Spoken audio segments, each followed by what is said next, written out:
તમે સામેથી કીધું કે અમે 2 તારીખે જવાબ આપશું, એટલે અત્યારે અમે અમારી ટીમ લઈને એના માટે જ આવ્યા છીએ કે ભાઈ ખેતરે ખેતરે જઈ અને આ પ્રાથમિક સર્વે કરવાનો છે. હવે એમાં તમારી હા છે કે ના? અમારી ના છે. સરકાર જ્યાં સુધી અમને વ્યક્તિગત કોઈ ખેડૂત જમીન આપવા માંગતા જ નથી તો પછી સર્વે કરવાનું એક વસ્તુ એ છે, આ લોકોની ભલે ખેતીવાડી અધિકારી નક્કી કરી શકે, આ લોકોની ફળદ્રુપ જમીન છે કે નહીં એ લોકો વાવે છે એને ખબર જ છે. અમારે નિરીક્ષણ કરવું હોય તો ઠીક ન કરવો, ફળદ્રુપ જમીન છે ને અહીંયા રહેવા જ માંગે છે અને ખેતી કરવા જ માંગે છે. આ લોકોનું કહેવું એ છે કે જમીન ફળદ્રુપ જ છે, જમીન દેવી જ નથી તો સર્વે કરવાનો મતલબ જ નથી આવતો ને. નથી કરવા ખેડૂત વિરોધ કરે જ, ના પાડે છે કે સર્વે જ નથી કરવા દેવું અમારે. જમીન જ નથી દેવી તો સર્વે કરવાનો મતલબ જ નથી. બધા ખેડૂતો લેખિત ના આપી દઈએ. હા તમને સાહેબ બીજું એક તમને એવું હતું તો આજે તો મારા સિગ્નેચર થાય ને કાલે તમે લેખિત માં આપી દે, સર્વે ના પડે. હવે આપણે છે ને અહીંના ખેડૂત ના પાડે છે, લેખિતમાં દઈ દે. અસરગ્રસ્ત જે ખેડૂતો છે બરોબર, એનું આપણે એક ફોર્મ તૈયાર કર્યું છે વ્યક્તિગત નામ જોગે બરોબર. આપણે સાહેબશ્રીને કાલે અથવા પરમ દિવસે રૂબરૂ બરોબર ગામના આપણા સરપંચ છે અથવા વડીલો આગેવાનો દ્વારા આપણા સર્વે નંબર સહિત ખેડૂતનું નામ, એનું સર્વે નંબર અને એનું ગામ, અસરગ્રસ્ત ખેડૂતો જેના સંપાદનની અંદર જેનું નામ આવે છે એવા બધા ખેડૂતોનો આપણે પહેલેથી જ એક વિરોધ નોંધાવી દઈએ સરકાર સમક્ષ અને આપણે એની એક ઓછી લઈ લઈએ. બીજું સાહેબે જે કીધું કે આ માત્ર પ્રાથમિક સર્વે છે, પ્રાથમિક સર્વે છે તો ખરો જ, પણ જમીન જૂટવા માટે જ ને સર્વે. ભલે ને હું એમને એમ કોઈ અધિકારીઓ ખાલી ફળદ્રુપ છે કે નહીં ચેક કરવા હોય તો ઠીક છે. હવે તો અમને ખબર પડી ગઈ છે કે એરપોર્ટ આવવાનું આ તો એટલે મારું સાહેબ સુધીને એ કહેવાનું છે કે તમે ભલે સર્વે કરો, અમને ખબર છે અમે કદાચ તમને લેખિતમાં દેશું ને અને સરકારની ઈચ્છા હશે તો ધરાડ સર્વે કરશે, પણ જો નોટિસ આપ્યા વગર સર્વે કરશે તો ગેરકાનૂની ગણાશે. બરોબર છે ને? બરોબર છે. એને ખબર છે, પોલીસ અધિકારીઓને ખબર છે, એટલી જ કાયદાની આપણે પણ ખબર છે. એટલે મારો કહેવાનો તાત્પર્ય એ છે કે આપણે બધા ખેડૂતોનું એક ફોર્મ મેં તૈયાર કર્યું છે, ઝેરોક્સ મારી પાસે છે. આજે જેટલા હાજર હોય એટલા બધાએ સહી કરી દો, એટલે એક આપણું ફોર્મ છે. સાહેબને આપણે 2 તારીખે બોલાવ્યા, ત્યારે જ આપણે 26 તારીખે જ સાહેબ વાત થઈ હતી અમારે, ત્યારે હું હાજર હતો. ત્યારે જ સાહેબને કીધું કે સાહેબ હવે પ્રાથમિક મતલબ પ્રાઇમરી સર્વે હોય કે સેકન્ડરી સર્વે હોય પણ ખેડૂતોને જમીન દેવી જ નથી, જેવી જ નથી.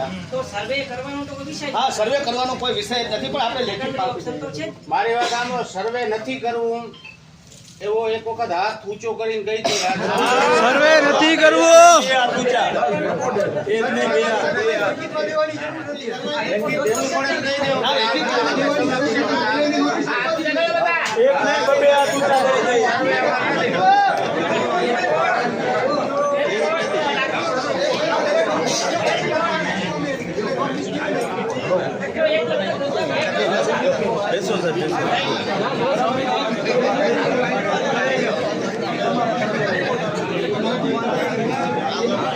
આ સાથે ગવર્મેન્ટના અધિકારીઓ જ્યારે હાજર છે ત્યારે હું આ 4 ગામ વતી કેટલાક સવાલો સરકારને પૂછવા માંગુ છું. અમારી જમીન ઓખા મંડળની ખેતી જે છે એનું હૃદય એટલે આ 4 ગામ. આ 4 ગામથી વિશેષ સારા પાણી ઓખા મંડળની અંદર ક્યાંય નથી.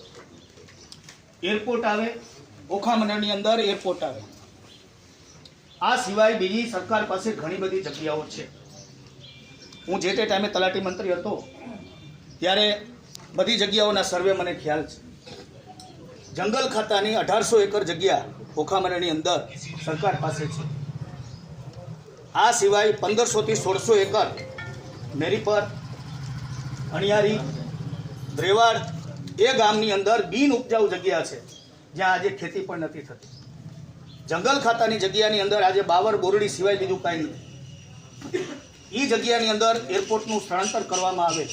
અમે સરકારનો વિરોધ નથી કરતા, વિકાસનો વિરોધ નથી કરતા, એરપોર્ટનો વિરોધ નથી કરતા, પણ ઓખા મંડળની જે ખેતીનું હૃદય છે એને જો સરકાર છીનવે તો ઓખા મંડળની અંદર ખેતી સંપૂર્ણપણે નષ્ટ થઈ શકે તેમ છે. આ સિવાય એરપોર્ટના જે 4 ગામ આપણા સંપાદિત થયા છે તેમાં 95%થી વધારે જગ્યા વસઈ ગામની છે. આ સિવાય 4, 4, 5, 5, 6, 6 નંબર અન્ય ગામોના છે. હવે આનાથી થશે શું એ આપણે સમજીએ. માની લો કે એરપોર્ટ આવ્યું એટલે આ માત્ર 4 ગામને અસર નહીં થાય, વરસાદ આપણે ત્યાં એવરેજ 50 થી 60 ઇંચ દર વર્ષે પડે છે. આ વરસાદને કારણે એરપોર્ટની જે જગ્યા છે સમથળ થશે, કાંકરેટ થશે, એમાં ભરતી થશે. એના કારણે આજુબાજુના 10 ગામડાની અંદર પાણી ભરાશે. આ વાત સાથે સમજ છો બધાય? તો 4 ગામ સિવાય અન્ય બીજા 10 ગામોની ખેતી પણ આવનારા ભવિષ્યમાં નષ્ટ થશે.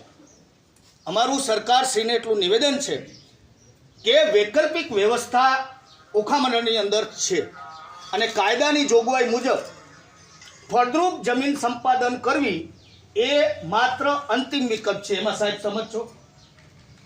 એ તો સાહેબ ચેક કરે પછી. હા, બરોબર. ફળદ્રુપ જમીન લેવી એ સૌથી અંતિમ વિકલ્પ છે. બીજી વાત કહી દઉં, સાહેબ જ્યારે હાજર છે ત્યારે મીડિયાની સામે હું કહું છું કે આજની તારીખ સુધી એક પણ ખેડૂતને તમારી જમીન સંપાદન થાય છે એવું આગળ હાલે છે. તમને કોઈને વ્યક્તિગત નોટિસ મળી છે?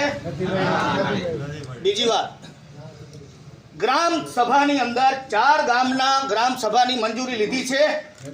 સાહેબ લીધી છે? ગ્રામ સભાના 4 મંજૂરી લીધી છે? આગળનો જે સર્વે થાય એટલે તમે લીધી છે કે નહીં? એમ નહીં, તમે લીધી છે કે નહીં? ગ્રામ સભાની મંજૂરી લીધી છે કે નહીં? તમે હા કે ના કહો? એ અત્યારે મને નથી ખબર. સંપાદન અધિકારી સાહેબ છે. હા. મને અત્યારે પ્રાથમિક સર્વે કરવા માટે સાહેબની હમણાં ટીમ બનાવી. જમીન સંપાદન અધિનિયમ 2013 ના 1 મુજબ ગ્રામ સભાની મંજૂરી લેવી પડે કે ન લેવી પડે? હજી પ્રાથમિક સર્વે છે સંપાદન માટે. સંપાદન થાય એની પહેલા લેવી પડે કે નહીં એ કહો. તમે કાયદાના જાણકાર છો, મેં 5 મામલતદાર બનાવ્યા. લેવી પડતી હશે પણ અત્યારે ખાલી પ્રાથમિક સર્વે છે. જમીન કઈ પ્રકારની છે, કેમ કે જે અરજદારે અરજી કરી અને માપણી સીટ તૈયાર થઈ એમાં ફરક છે. બીજી વાત, સાહેબ સ્વીકારતા નથી એની પણ કેટલીક મજબૂરી હશે, પણ સાહેબને જેટલું કાયદાનું નોલેજ છે જમીન સંપાદનનું એટલું આપણે બધાઈને છે. આજની દુનિયાની અંદર સંપાદન કેમ થાય એ ક્યાંય કોઈથી છૂપું છે નહીં. બરોબર? આ બધું અધરતાલે ચાલે છે. અત્યાર સુધી સરકારે પહેલું કામ જમીન સંપાદન કર્યા પહેલા ગ્રામ સભાની મંજૂરી લેવી જરૂરી છે. બીજી વાત, ગ્રામ સભાની મંજૂરી લીધા પછી સરકારે ગેજેટ બહાર પાડવાનું હોય છે. સાહેબ તમે ગેજેટ બહાર પાડ્યું, ન્યૂઝપેપરની અંદર તમે આપ્યા સર્વે નંબર જો બધી? એ બધી એ ભાઈ પછીની છે ને? હા પછી, હા કાંઈ વાંધો નહીં, કાંઈ વાંધો નહીં, કાંઈ વાંધો નહીં સર. આપણને નોટિસ મળી નથી. કોઈને મળી છે? બીજી વાત, ગ્રામ સભાની મંજૂરી લીધી છે? નથી લીધી. ત્રીજી વાત, આ સિવાય જે સર્વે આપણે તો અત્યારે ખબર જ નથી કે સંપાદન થાય છે. જો સરકાર નોટિસ આપ્યા વિના સીધું સંપાદનની પ્રક્રિયાના સર્વેના ભાગરૂપે અમારા ખેતરની અંદર ઘૂસશે તો હું સાહેબને કહું બિન અધિકૃત પ્રવેશનો ગુનો દાખલ કરવો કે નહીં? કરવો પડે. કાયદાની જોગવાઈ મુજબ જો અધિકારી આપણા ખેતરમાં આવે અને કાંઈ પણ ઘર્ષણ થાય નોટિસ આપ્યા વિના તો એની સંપૂર્ણ જવાબદારી મામલતદાર સાહેબની રહેશે. બોલો હાથ રેડી? કારણ કે ઘર્ષણ થવાનું છે. આપણને ખબર જ નથી એરપોર્ટ આવે છે, કોણ આવે એ ખબર નથી, કોણ અધિકારી આવશે, કોણ સર્વે કરવા આવશે, અમને ખબર જ નથી. આ તો તમે જ આધાર બધું હલાવો છો. એટલા પણ ખેડૂતો અભણ નથી. કાયદાની જેટલી તમને ખબર છે એટલી જ અમને ખબર છે. બરોબર છે? તો જમીન સંપાદન થયા પહેલા ગેજેટ બહાર પાડવામાં આવે, ન્યૂઝપેપરની અંદર સર્વે નંબર સહિત એક જાહેરાત કરવામાં આવે, પંચાયત ઓફિસની અંદર એક નોટિસ લગાડવામાં આવે કે આટલા ખેડૂતો પ્રભાવિત છે. સીધો સંવાદ મૌખિક અમે કોઈ કરવા તૈયાર નથી. તમે તૈયાર છો મૌખિક કાંઈ પણ કરવા? અચ્છા, નોટિસ ના આવે તો શું અધિકારીઓ આપણા ખેતરમાં પ્રવેશી શકે? તો મારે સરકારશ્રીને આજે એટલું જ કહેવું છે કે તમે જે જમીન સંપાદન અધિનિયમ 2013ના જે નિયમો છે, જે કાયદા છે એ પ્રમાણે તમે વ્યવસ્થિત રીતે એની કાર્યવાહી કરો. આ સિવાય આ ફ્રીની કોઈની જમીન નથી જતી, કોઈના રોટલા છીનવાતા નથી. તમારી ફરજનો એક ભાગ છે, કારણ કે સરકારના અધિકારી છે, એની જવાબદારી છે. એને જે કામ કરવાનું છે, એને કલેક્ટર સાહેબે જે કાંઈ કીધું છે એ એનો એક ફરજનો ભાગ છે. આ અધિકારીઓ કોઈ આપણી જમીન નથી છીનવતા. આપણા જમીન છીનવે છે મોટા મોટા ઉદ્યોગપતિઓ. સમજ છો? સરકાર સર્વે કર્યા પછી ગવર્મેન્ટ એરપોર્ટ બનાવવાની નથી. આ તમને કહી દો, એ અદાણી કે અંબાણીને પ્રાઇવેટ કંપનીને આપી દેશે. બે રીતે જમીન સંપાદન થાય. એક ખાનગી પ્રોજેક્ટ માટે થાય, બીજું એક સરકારી પ્રોજેક્ટ માટે થાય. એટલે મારે આજે જ્યારે અધિકારીઓ સાહેબ હાજર છે ત્યારે સરકારને એ નિવેદન કરવું છે, ખેડૂતો વતી બે હાથ જોડીને મારે અપીલ કરવી છે કે આજના સમયની અંદર ઓખા મંડળ એક ટાપુ વિસ્તાર છે, આપ સૌ જાણો છો. આપણે ત્યાં લગભગ દરિયા કિનારાના 5 કિલોમીટરની રેડિયસની અંદર આપણી પાસે પીવાલાયક પાણી પણ નથી. અને સાહેબની સમક્ષ, સાહેબ તો હમણાં આવ્યા છે, પણ એ ધ્યાન દોરવા માગું છું કે આજથી 20 વર્ષ પહેલાં દ્વારકા, મીઠાપુર અને ઓખાને વસઈ ગામ ટેન્કરથી પૂરું પાડતું. આ વાત સાચી છે?